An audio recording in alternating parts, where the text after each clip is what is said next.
India. Just uttering the name conjures up images of vibrant saris, spicy curries, and perhaps a Bollywood dance number or two. But India is so much more than these vibrant snapshots. Beyond the stereotypes lies a land of immense diversity and a history so vast it makes millennia feel like minutes. From the snow-capped peaks of the Himalayas to the sun-kissed beaches of Goa, India's landscapes are as varied as its people. From ancient civilizations to modern metropolises, India's story is an epic saga, a tapestry woven with threads of conquest, innovation, religion, and resilience. Each era has left an indelible mark, shaping the nation into what it is today. Imagine a civilization so advanced, they had indoor plumbing while the rest of the world was still figuring out outdoor sanitation. Looking at you, medieval Europe. The ingenuity of the Indus Valley Civilization is a testament to human innovation. That was the Indus Valley Civilization, way back in 3300 BC. Their urban planning and architectural prowess were nothing short of extraordinary. They were ahead of their time, and frankly, we could still learn a thing or two from them today. Their achievements in various fields continue to inspire modern scholars and historians.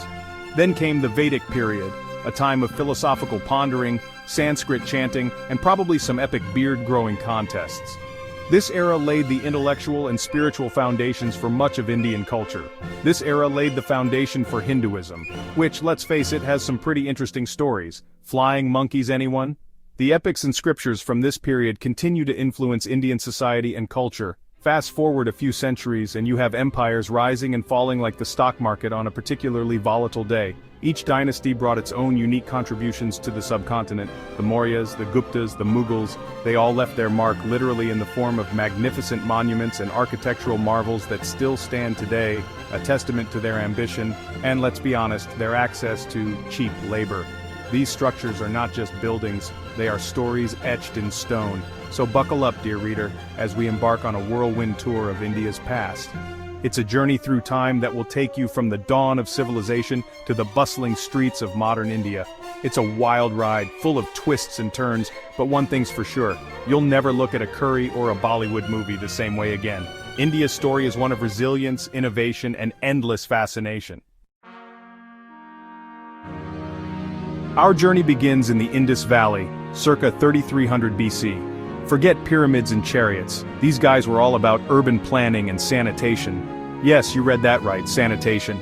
The Indus cities of Harappa and Mohenjo-Daro had grid systems, multi-story houses with indoor plumbing, and even public baths.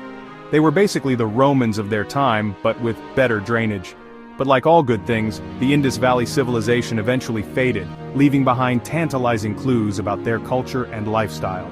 Enter the Vedic period, 1500 to 500 BC, named after the Vedas, a collection of sacred texts that are still studied today. This era saw the rise of Hinduism and the caste system, both of which continue to shape Indian society. Think of it as the foundation upon which everything else was built, for better or for worse. Now let's talk empires. The history of ancient India is rich with powerful dynasties that shaped the course of civilization. First up, the Mauryan Empire, 322 to 185 BC, founded by a guy named Chandragupta Maurya, who, legend has it, met Alexander the Great and was like, yeah, nice try buddy, but India's mine. This marked the beginning of a new era. Chandragupta united most of the Indian subcontinent, creating a vast and powerful empire. His administration was known for its efficiency and organization, but it was his grandson, Ashoka the Great, who really put the Mauryans on the map. Ashoka's reign is often considered the high point of the Mauryan Empire. After a particularly bloody battle, Ashoka had a change of heart and converted to Buddhism, promoting peace and non-violence. His policies of compassion and tolerance were revolutionary. Think of him as the Gandhi of his time, but with a bigger army. His efforts to spread Buddhism left a lasting legacy. After the Mauryas came the Guptas, 320 to 550 AD, who ushered in a golden age of art, literature, and science.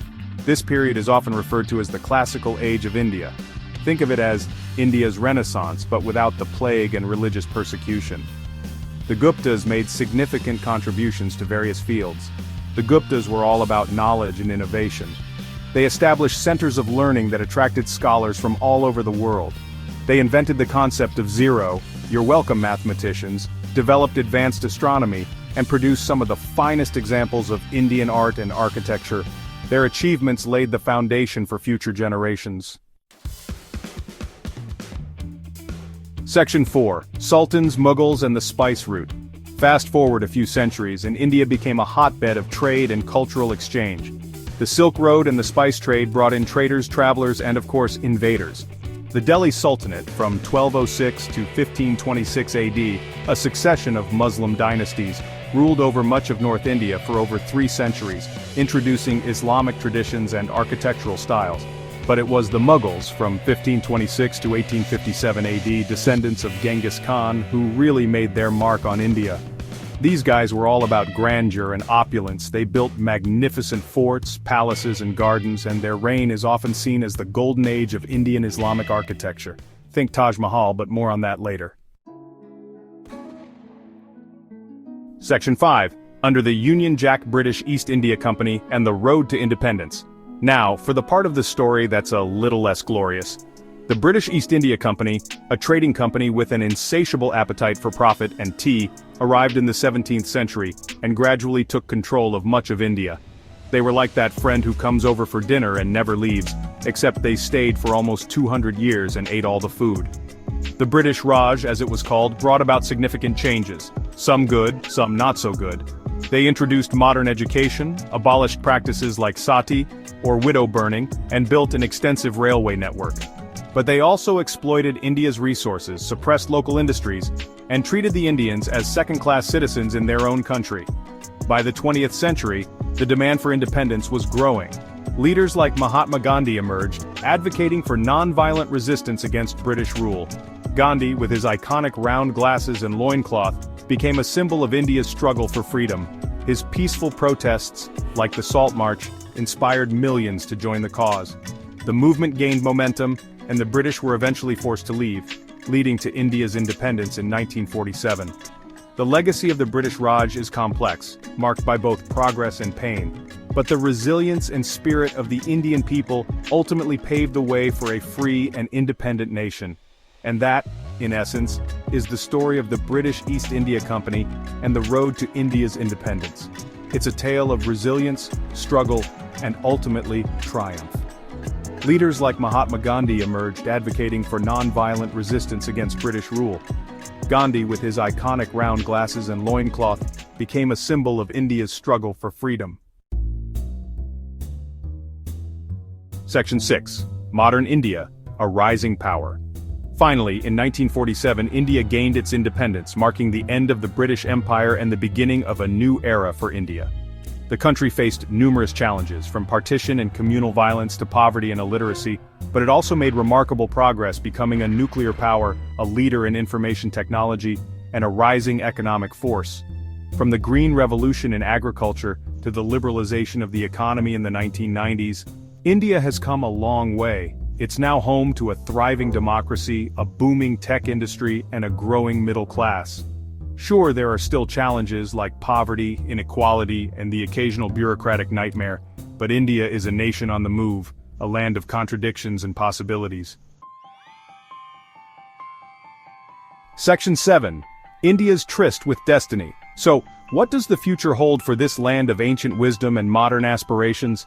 India's journey is far from over. It's a nation on the cusp of greatness, poised to become a global superpower. With its young population, entrepreneurial spirit, and rich cultural heritage, India has the potential to shape the 21st century and beyond. It's a story that's still being written, a story of resilience, innovation, and hope. And as India continues its epic journey, one thing's for sure, it will continue to captivate, inspire, and yes, occasionally perplex the world.